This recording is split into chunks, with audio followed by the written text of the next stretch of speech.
Welcome to our audience around the United States and around the world. I'm Dennis Stearns. I am joined today with Holly Madasser, our senior partner in our Chapel Hill office, and also two special guests, Linda and Matt. And Linda and Matt, they have a long bio. You got some of it in the original material that was sent out.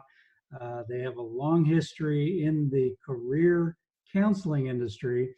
And if there's ever a time in the history of the United States when people needed career counseling, it would seem to be today. Yes. I had several calls actually today with clients who are like, I'm not sure if I want to go back to that job, or I'm not sure that job's still going to be there when I get back. And quite a bit of angst today. But anyway, welcome, Linda and Matt. Thank Thank you. Glad to be here. So Holly and I, we've got a variety of kind of questions we're going to get into, and we would love to hear about your new book that you're working on. But how would you like to kick it off? Well, we're super excited to be here and talk about, one, we really want to answer the questions that the people that you're working with are asking, and love to just be super relevant for them today as we talk. But we've had a lot of people talking too about careers during a time of crisis, and it does seem that everybody is reevaluating everything during this time. Including companies, and employees and employers. They're all doing it at the same time. Yeah. Yeah, that was one of the things I was wondering about as I talk to our clients and just my friends and family, is that there are parts of this new paradigm that people are actually enjoying. I think people aren't so thrilled about traveling across the country to go to a conference and leaving their families. And so I find myself personally that I'm walking like 2 hours a day and making homemade pasta and things I don't have time to do ever. And it seems like it might also be better for the environment, and it seems like it's cheaper for companies not to be paying for all the travel, and it may not be good for the dry cleaning industry, but I am thoroughly enjoying not having to be all dressed up every day. Yeah.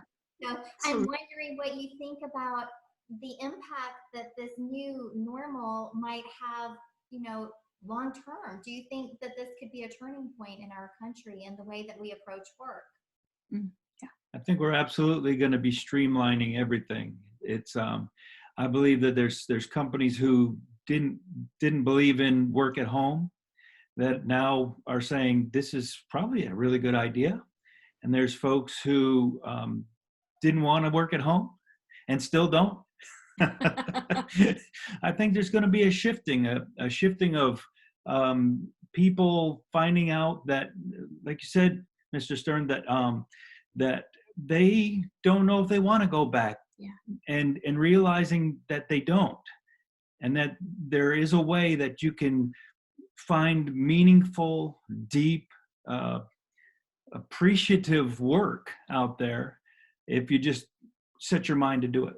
Yeah, and when you consider in 2018, the Gallup company did a poll, and in the United States workers, it's nearly 70% are either actively disengaged or disengaged at work. So 70% of the workforce in the United States, that's their, based on their results there.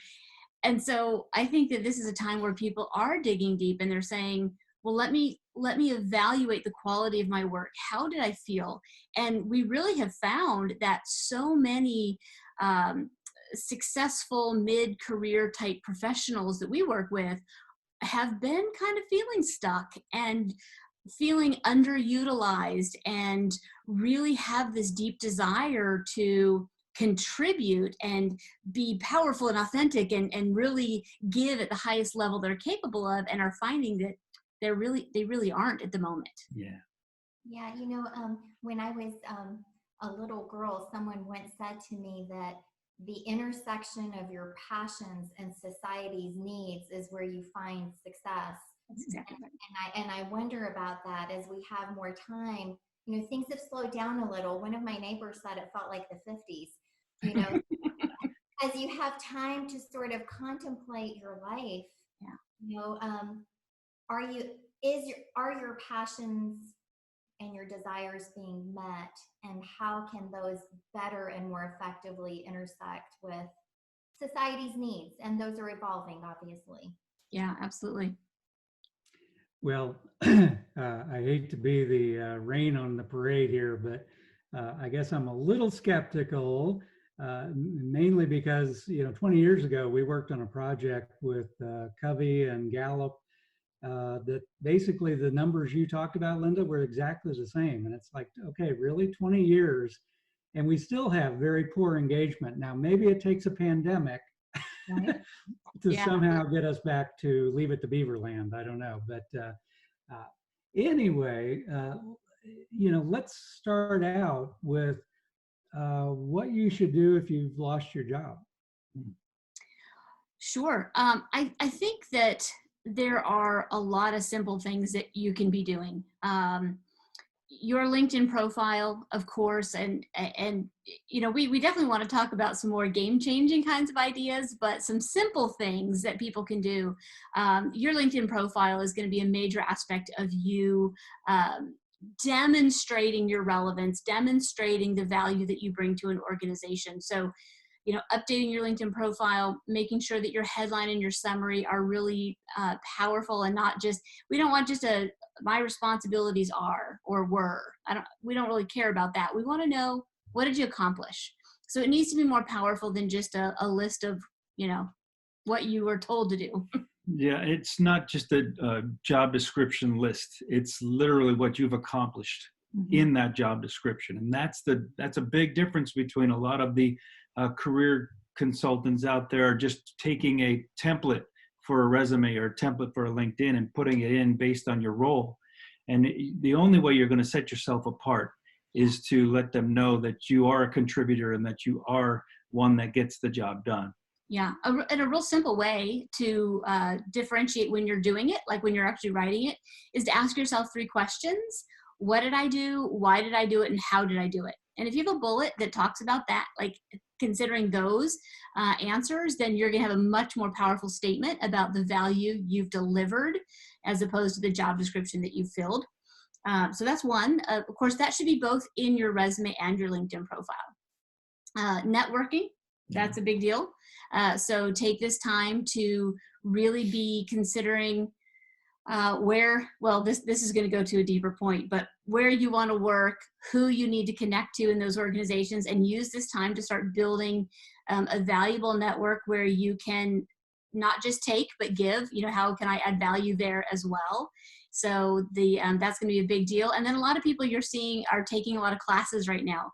So that's also a really powerful point to be showing that, hey, I'm not sitting home watching television all day, right? I just got my PMP, or I studied for Salesforce. There's a lot of great resources. I just saw one today for veterans that's a free training for your Salesforce certification, which of course is a new software platform. And so there's a lot of great things you can be doing to add value to your resume, so to speak. Do you think in this day and age, when so many people are losing their jobs and this whole internet Zooming kind of video conferencing is becoming so prevalent, are people actually interviewing and hiring right now? Yes, they are. Yes. We've had people go to work within the last couple of weeks during the crisis here. But LinkedIn, video interviewing has been happening. And it's something we've talked about for a long time. Like, you better get ready to do it on video, because that's coming. And so this just put a big exclamation point on that concept. And so practicing, get out and practice.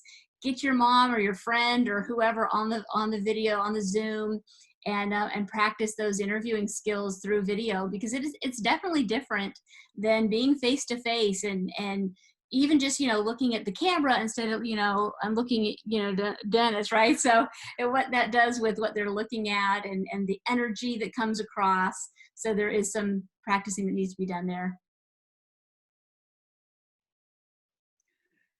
So I know you have a fairly significant network. Is your network mostly the Triangle area of North Carolina, or does it extend beyond there?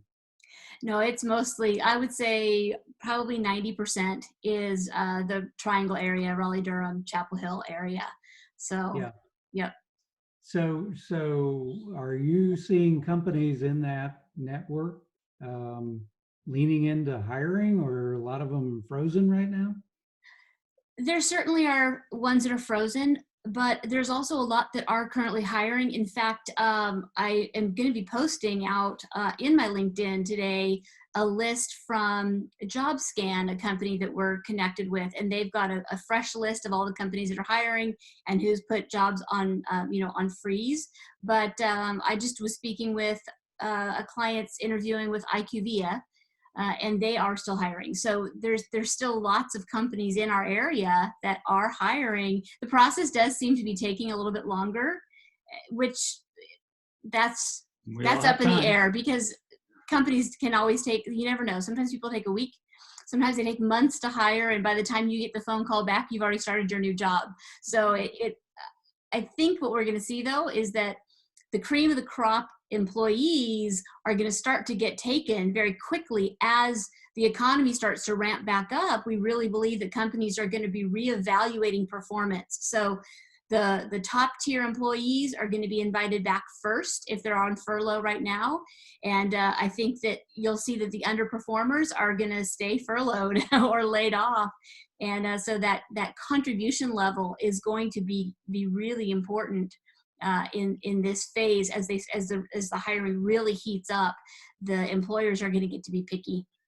I think we need to remember that prior to COVID, we had a booming economy in such a way that they were in the process of hiring and getting people that they needed as they expanded. And yes, it's dropped off right now, but the leaders of those companies are saying, we still need these people.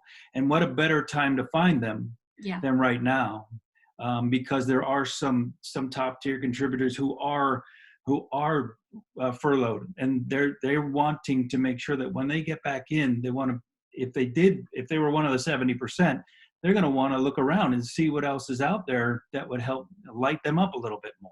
Yeah. And even if they are still working and not furloughed, like you said, you have so many there's a lot of people really questioning, do I want to stay in the role that I'm doing, or do I want to start now looking at what's the process look like to evaluate if I could do anything, if I really could go out and have a dream job, what would it be? Because a lot of the people that I talk to, is one of the first questions I ask them, and they're like, that's a great question. I haven't really thought about that. So it's something that I don't think a lot of people think about. So Yeah. just No, go ahead. If somebody, one of our viewers out there, is sort of having that moment, they're wondering, is this really what I want to be doing? Maybe this was a blessing in disguise. What kind of services and support can you and your organization provide people in terms of, self-assessment, next steps, ramping up, how you would approach that? Sure. Yeah, we put together a group training, specifically like a Facebook group Zoom type of training, where we take them down a systematic road. And it first has to touch the mindset, because right now we're bombarded with such negativity and adversarial thinking that a lot of people just are in this place where can anything happen now? They're losing hope at this point. And so we have to take them to a place where they can believe that it's not rainbows and unicorns to think they can have a dream job. And so the mindset has to come in first. And then we start to take them down a path of, what is your passions? What are your true giftings? Are you using your giftings now? If you not, what role could you use your giftings in? Because that's the main product, is the main role that you want to find is something that you can match up your passion and your giftings in. Mm-hmm. Then you're not working anymore. You're just enjoying being you. Yeah, we call that being mission matched. So sort of the two pillars, if you will, is the mindset match. So is my mindset aligned to what I really want to create in my career? Henry Ford said it best when he said, the one who believes he can and the one who believes he can't are both right. And so if I don't believe I can, I really am not going to go for it. Yeah. You know, I'm just going to make excuses, or no, I guess I need to stay here. And that's kind of this, we kind of all make up a story of what we're going to believe. And so when we say, hey, you know what, I can have this, then I've given myself permission to go for it. So once we get the mindset matched, fixed, if you will, then the mission match is like what Matt was saying, is really looking at, and we do use different assessments. We use Strength, I love Gallup. So the Strengths Finder, and sometimes we use DISC. We're working with like Myers-Briggs to kind of taking every assessment to look at, who are you? What are you naturally good at? What have you loved about your career? And what are those things that just like, you know, light you up so that when you go to work, your day kind of breezes by and you are engaged in doing what you love. And it's completely possible. And I think that people would be surprised if they took that approach. Working with a client right now who was on a leave of absence, and we started working together. And when she went back, there had been some shifting in her department. She had a new boss. And when she went in with this power profile. And like, this is what I'm great at. And this is how I want to contribute. And how can we best leverage my gifts, talents, abilities? How can I leverage these best for the department? And that manager was so blown away. He said, well, first of all, I'm taking these statements and I'm going to borrow them and make my own. But then, hey, why don't we sit down and write out a new job description for you based on what you said you can do? And she was blown away. But it was really based on, hey, this is what I have to offer, and I really want to contribute at the highest level I'm capable of. And a unicorn was born. So yeah, so that's so we are starting our group here on the 12th of May to really walk people step by step through that process, and make some more unicorns in the workplace.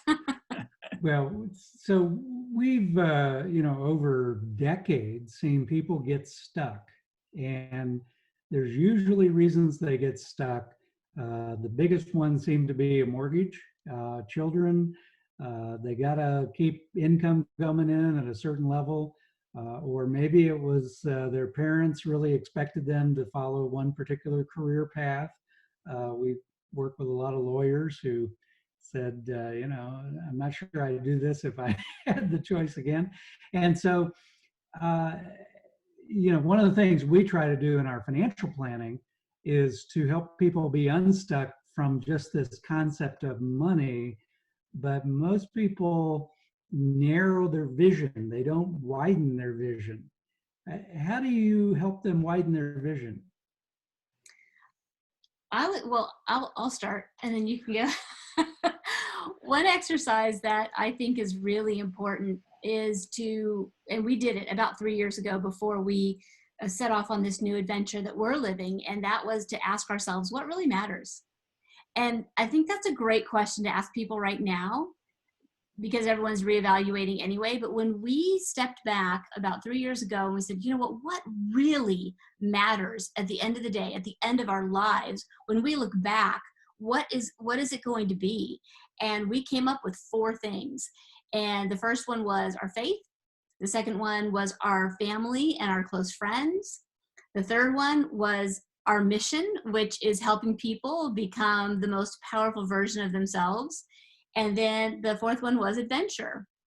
And so here we find ourselves, because we set our intention, we decided it was possible and we could have it. And then we took action and we were tenacious and decided we're not going to settle for anything less than that.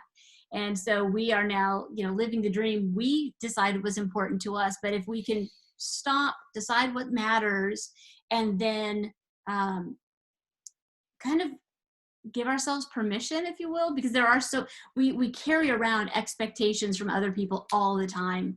And it's like, oh, goodness gracious, maybe your parents aren't even alive anymore and you're still living for them. Which is where all the mindset work that we do comes in. Yes. So. Absolutely. Well, we took a more drastic approach to it all, and we decided that we were going to go live on the road, and so we sold our rental house and our permanent house, and just about everything that we own. Everything that we drive around in right now is in our 2013 Chevy Sonic. And we are, it's our dream, so we're living the dream. Other people is a different situation, but it comes down to most of the people that we're helping are getting into the upper middle age. They're getting to a place where they've had a level of success, and their kids are gone. Our kids moved out. We sold the house out from under them. But you don't have to do that. You can still have a space in your home for your kids, but you can downsize and live your dream. Yeah. You can downsize and say, you know what, I don't want to be a lawyer anymore, but what I want to do is have a nonprofit that helps a certain group of individuals, and I can do that by just changing my circumstance. You really aren't stuck where you are. Usually, most people, the lie they'll believe is that they're stuck where they are.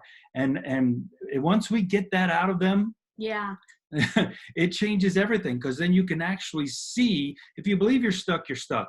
If you believe you're not stuck, you will be resourceful enough to find a way to get everything that you want to get done in your life happen. Yeah. One of the things that we believe is that oh, are you done? No, sorry. we're just Breathe. dominating the conversation. We want to give them a shot. Well, I was just going to add one little thing. To the end of Go, that, girl. is that a belief is merely a decision that we've made. And so, like Matt was just saying, I believe I'm stuck because 1, 2, 3, 4. When in reality, that's the decision we made, and we can make a new decision today, right now, to change that. And so just wanted to add that to what you were. People change their mind all the time. Yeah. Well, I love that. We do have a question from one of our listeners, and it goes to a younger cohort. So I agree with you. Many of us get to this kind of middle-aged place, and we're ready to do something different, and you've raised your kids and all of that. But what about the young people who, they're graduating this semester, and these younger people have already lived through 08, 09, and they're straddled with student debt. And all of a sudden, right when they're about to look for a job or they have a job, all of a sudden COVID comes along, and who could predict something like this? So what recommendations do you have for our younger people? I'm going to go with top tier contributor. Go, baby, go. Okay. So this will tie into the book that we're writing, which is called Top Tier Contributor. And when we start to see, how can I be authentic, be my most powerful self, and give? How can I go to work and be the greatest contributor in the room?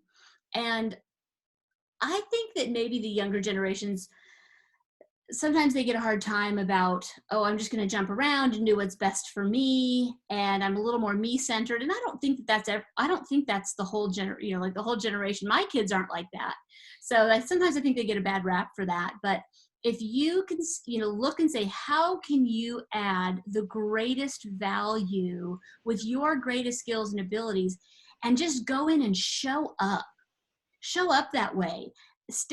Offer to help on projects that maybe you're not necessarily assigned, and literally don't just sit back and settle. Don't go home at 5 o'clock because it's 5 o'clock.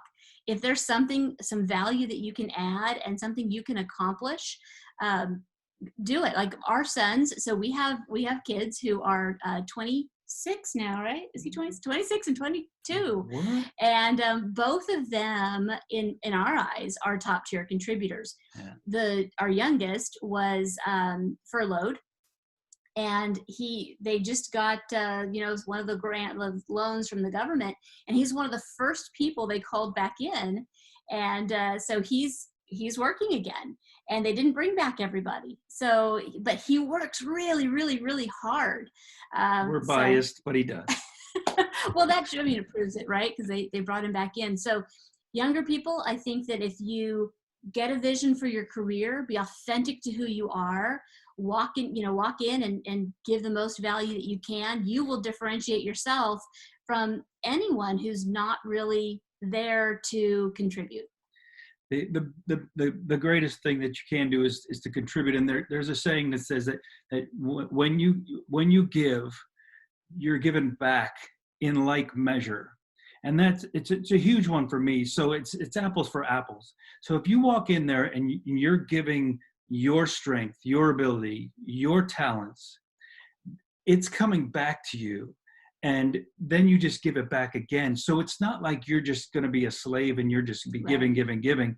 It's one of those things where it's reciprocal. And employers, especially now, they have the pick of the litter. They are going to, especially they've noticed that if they've been in the office and so hasn't been in the office, it's been really nice here. So it's more than just being able to give your role, but it's your personality as well. How you are with people. My oldest son calls it being a good hang. You want to be around them, even if you're at work and you're really working hard. You want to be around people who are a good hang.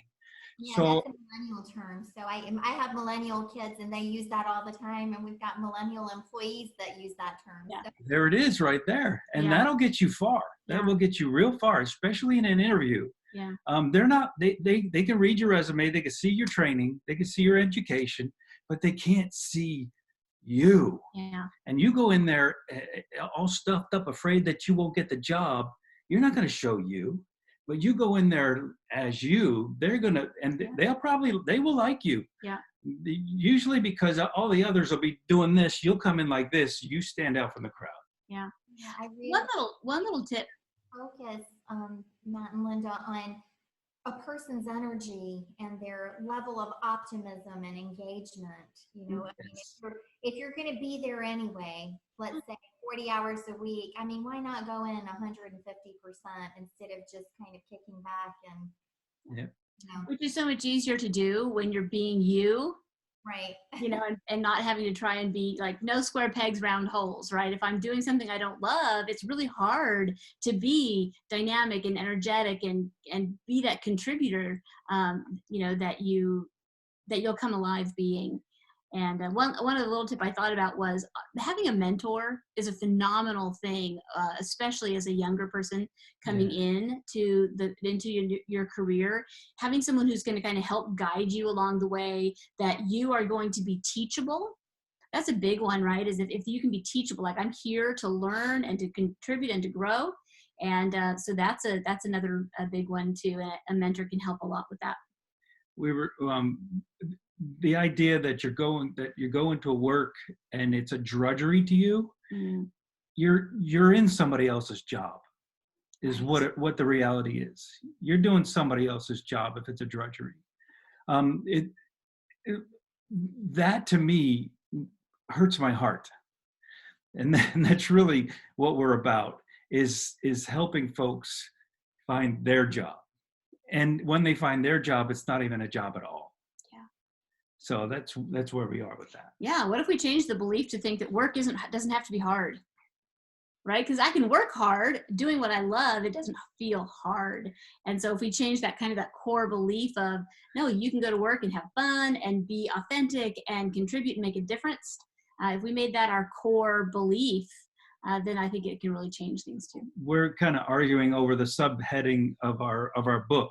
It's top tier contributor, and I want to, and she puts in there, living life at the highest level, and I want to put at the end of that, I want to put living life at the highest level without really trying.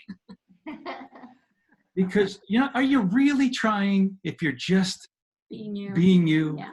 You're not really trying. You just get to be you. I'm probably going to give. So what's your input on that? What's your? Can I put really trying in there or not? We'll take a survey, and brevity is good, but I kind of like that without really trying piece. Yeah, I do too. Yeah. I do too. I think I hope that we have answered that. I see that question now up there. Yeah, it just showed up on our screen. Yeah. So I'll just screen too, so. I'll just recap super quick on that one. We said it earlier, and that is make sure that you are showing the difference between accomplishments as opposed to job description, right? So I've accomplished these things. That's going to be a big deal.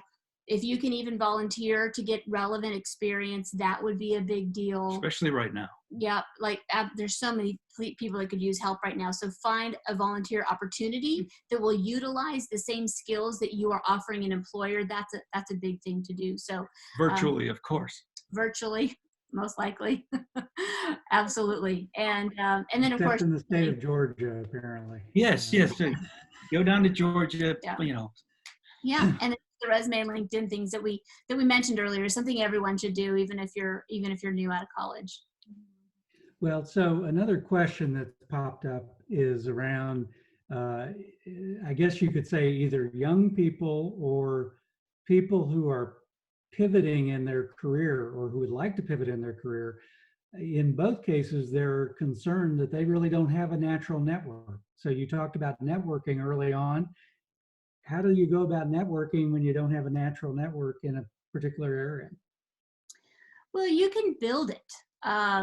So I'm going to kind of connect a couple things here. Earlier, we were saying you can do the LinkedIn, and we were kind of giving those simple strategies. When those simple strategies are being driven by the work you do to become mission matched, it starts to change everything. Like, what classes would I take? Well, that would be determined by what role you want to aim at in that mission matched kind of sense. So that if I'm pivoting, then I can take a course that's going to show, okay, maybe I'm pivoting into project management. So then I'm taking project management courses. If I decide maybe, hey, here's the top 10 companies I'd like to work for, let me intentionally build my network into people at that company. And so now I can look at my current network and say, well, okay, who do I know who knows somebody who works over at that company, so that I can now get an introduction. I can then do some informational interviewing. Hey, and I set this up for my clients all the time. Let me connect you with so-and-so, and you can go have an informational interview, ask about the company, the role, that type of thing. And that's going to then get you someone on the inside. And if you don't know, then of course, a lot of times on the inside, they can make a recommendation and sort of open the door for you. Networking for networking's sake it's truly a waste of time. I've got 5,000 people in my network, but what are they doing for you? When you start to be intentional about where you're headed, you can now intentionally build a network based on where you want to go. That's a powerful network to have. And that's when you know who to search for, you know what to look for, then you know who to reach out to. And those kind of folks, if you explain what you're doing, they're more than happy to let you be a part of their network and answer questions. We have clients that literally connect with somebody in that organization and then approach them with messaging on LinkedIn saying, hey, I'm looking at your company. I love your company, been researching it. Would love to know what my next steps could be about talking to someone about a job. It goes so much further because it shows such initiative, especially for young folks who just want to rely on the applicant tracking system to find their jobs. You go out there and you're intentional. It's amazing what can happen. We have a saying that our gifts will make room for us. Your gifts will make room for you if you allow your gifts to come out. Yeah. Because there's a this can sound a little woo-woo, but you put out a vibration. You put out something when you start to be more confident, you start to be intentional. Yeah. Things start coming to you that, we call them coincidences, but are they really? Yeah. It's that energy we were talking about earlier. I like that title for your I'm new the woo-woo one, sorry. I think it should be called Woo Woo, the top tier performer. Living your highest life through being woo, woo, woo, woo. Concept. All right, well, so we're running low on time. Is there anything else you'd like to share with us about your book? I mean, when is it coming out? So yeah, a couple of things. The book will be coming out probably the end of summer is when it's slated to be done. And of course, we're super excited about that. And we're doing a couple things for anyone who is listening. We'd like to, one, if you want to join the journey, with the book, we're kind of building a community where you can join the little community, and we're going to be sending out excerpts as we're finishing them up and getting them edited so that they can kind of get a preview of it. Maybe you can give us feedback if they're interested. Add a chapter, usually all it takes is one thought from somebody to get our head spinning and explodes up in our head, and then we have another chapter. We love collaborating like that, and really we want to write a book that actually is useful and can help people and relevant. So to have people be a part of it while we're finishing it would be really cool. The second thing we're doing is we mentioned earlier, we do have a group starting May 12th, and that group is going to be going for 12 weeks on a weekly basis of training and teaching all of what we've been talking about and more.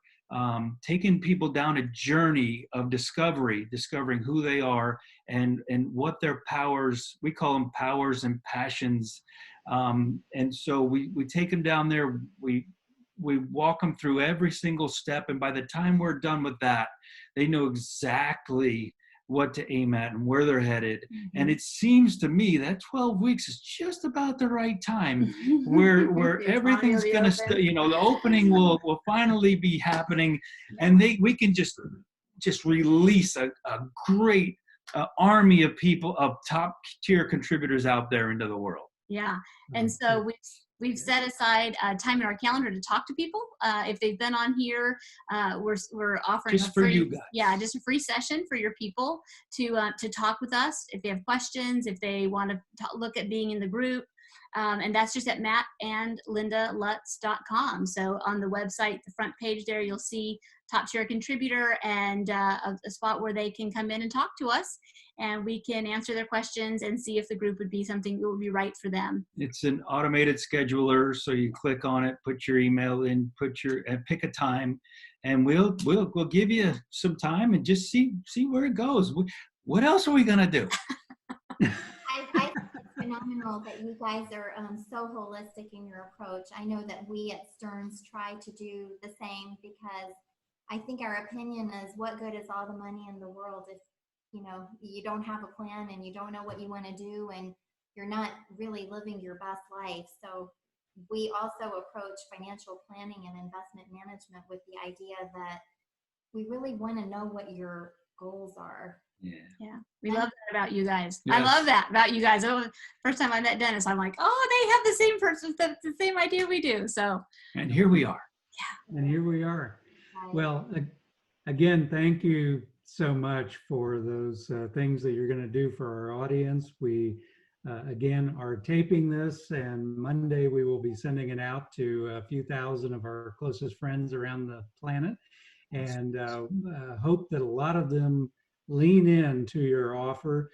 I will say that one of the things, and I don't say this just because you're on here, one of the absolute best investments you can make is in yourself. So if you were thinking about a few $1,000s into a Roth IRA or a few $1,000s into changing your life and your career, it isn't even a close return on investment. It is not even close. And I will also say that Linda and Matt are surprisingly affordable relative to that. So it used to be until you said that. You're getting a special discount after this, right? Oh yeah, we actually we're literally doing that for our group as well because of the COVID situation. We have to do our part. Yeah. Well, a few years ago, we had one of our clients in the Triangle, grandparent of 8 grandchildren, actually set up a small fund. It was less than $5,000 for each grandchild. And part of it was to do exactly what you're talking about. And I think the return on that investment that was relatively modest has been just amazing. I mean, 8 stories of grandchildren that it changed their lives. So Yeah. we believe in what you're doing. Thank you for what you're doing. Absolutely. Thank you.